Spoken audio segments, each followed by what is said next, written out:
आमचे शिक्षक आमच्यासाठी प्रत्यक्ष देवतुल्य व्यक्ती आहेत आणि त्यांच्या प्रती आमच्या मनातल्या भावना व्यक्त करायचा, त्यांना धन्यवाद द्यायचा दिवस म्हणजे 5 सप्टेंबर. चिखलाच्या गोळ्याला आकार द्यावा लागतो, सोन्याला सुद्धा भट्टीत तापावं लागतं, दगडापासून जर मूर्ती घडवायची असेल तर त्याला सुद्धा टाकेचे गाव सोसावे लागतात. आणि तसंच जर मनुष्य नावाच्या प्राण्याला सुसंस्कारी माणूस घडवायचा असेल ना, बनवायचा असेल ना, तर त्यासाठी शिक्षण आणि शिक्षक दोन्ही गरजेचे असतात. तेव्हाच सुसंस्कारी माणूस तयार होतो.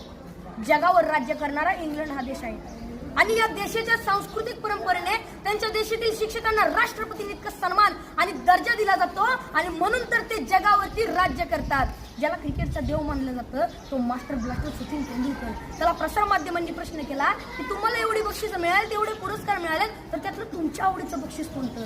तेव्हा सचिन तेंडुलकरने सुंदर उत्तर दिलं. ते म्हणाले, मला एवढी बक्षीस मिळाली, मला एवढे पुरस्कार मिळालेत, अहो एवढंच काय, मला सर्वोच्च पुरस्कार भारत रत्न मिळालाय, पण त्यातलं माझ्या आवडीचं बक्षीस कोणतं असेल ना, तर ते म्हणजे मला माझ्या आचरेकर सरांनी दिलेली शाबासकीची थाप. ते जेव्हा म्हणतात ना शाबास सचिन, तेव्हा त्यांची ही शाबासकी मला भारत रत्नापेक्षा सुद्धा मोठी आहे.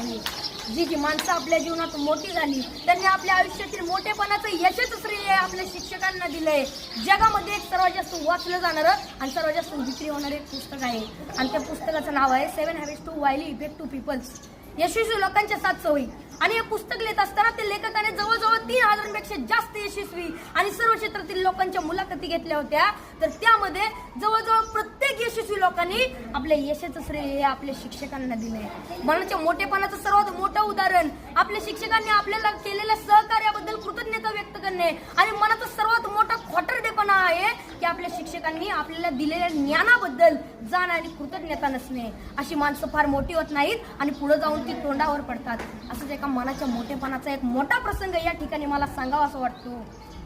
एकदा डॉक्टर बाबासाहेब आंबेडकर इंग्लंडवरून भारतात येत होते. ही बातमी त्यांच्या कार्यकर्त्यांना, त्यांच्या आयोजकांना समजली. त्यांचे कार्यकर्ते बाबासाहेबांच्या विमानाची वाट बघत विमानतळावरती थांबले. बाबासाहेबांचं विमान 2-3 तास लेट होणार होतं, पण तरी सुद्धा त्यांचे कार्यकर्ते त्यांच्या स्वागतासाठी त्यांची विमानतळावर 2-3 तास वाट बघत थांबले आणि 2-3 तासानं बाबासाहेबांचं विमान विमानतळावरती लँड झालं. बाबासाहेब खाली उतरले. बाबासाहेबांचे सर्व कार्यकर्ते बाबासाहेबांच्या दिशेने पळत सुटले. ढोल ताशे वाजू लागले. बाबासाहेबांच्या घोषणेने आकाश दुमदुमून गेलं. बाबासाहेब आप आगे बढ़ो, हम तुम्हारे साथ है. बाबासाहेबांचा विजय असो अशा घोषणा देत होते. कोण बाबासाहेबांच्या पायात पडत होतं तर कोण त्यांना हार घालत होतं. बाबासाहेबांची नजर समोर गेली तर समोर बसलेला एक म्हातारा माणूस मात्र बाबासाहेबांचा हा कौतुक सोहळा अतिशय प्रेमाने पाहत होता.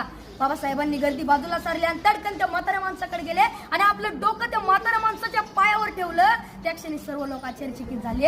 एवढे मोठे प्रखंड पंडित डॉक्टर बाबासाहेब आंबेडकर या म्हाताऱ्या माणसाच्या पाया का पडतायत? त्या क्षणी बाबासाहेब म्हणाले, हेच ते